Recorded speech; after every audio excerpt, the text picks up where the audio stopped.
All right, so you can see here we have our vanilla bean, and I have two different knives. I just have a regular steak knife, and I also have a butter knife, and I'm gonna show you two different ways on one bean. So what we're gonna do is cut it in half and show both methods on one bean.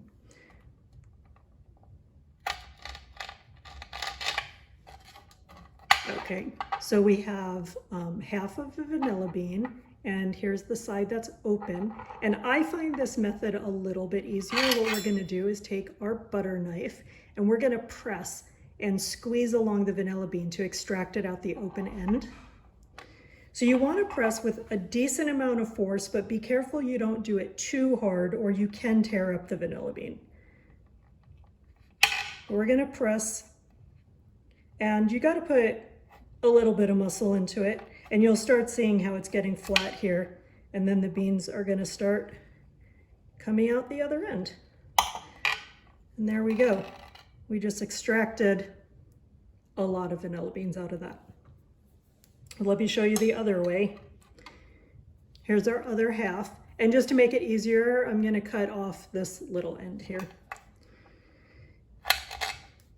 All right, so this is the way you're traditionally gonna see done on TV. You're gonna take your vanilla bean and a sharp knife. It doesn't have to be a steak knife. You can use a chef's knife, whatever you want.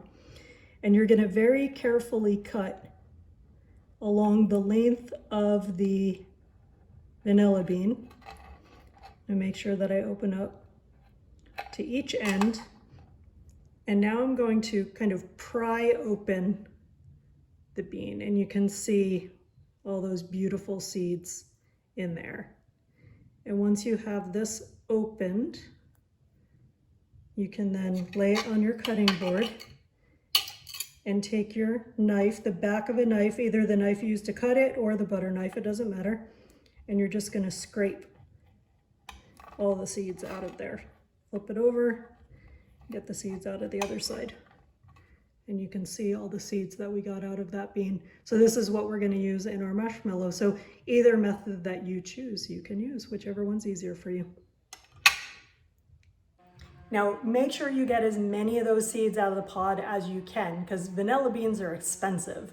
And they're expensive because they're grown on one specific orchid that can only be pollinated by one specific bee or one type of hummingbird, I think, and the flower only blooms for one day. So if it's not pollinated that day, you don't get a vanilla pod. So that's why they're so expensive.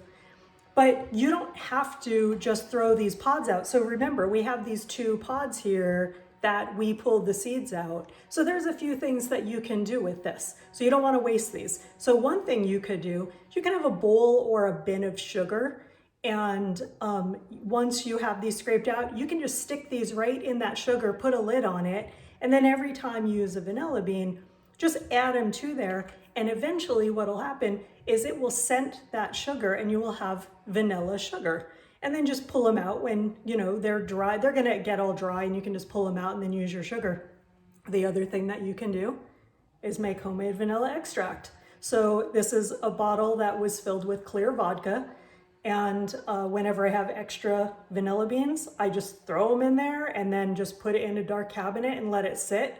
This I've probably had going for about 8 months. Definitely ready to use, but I just keep adding extra vanilla beans to it. The other thing that you can do is you can take these pods, you can dry them out, and this is completely edible. So you can then grind them in a coffee grinder, and then you have vanilla powder, and you could sprinkle it on desserts or you could add it to your recipes. And then one more idea is, let's say you're making ice cream or a custard or pudding and you want a vanilla flavor in there. You can save these pods, and when you go to cook your ice cream base or custard base, whatever you're making, you can throw this in the pot with your milk when it's cooking, your milk or heavy cream. And while it's simmering, these will start extracting the flavor into your ice cream base or your custard base. And then you can just sit and let it steep in there, and then you'll have vanilla flavored milk that you can then use in your recipe. So that's an awesome idea. So it's they're expensive, but they're not a waste.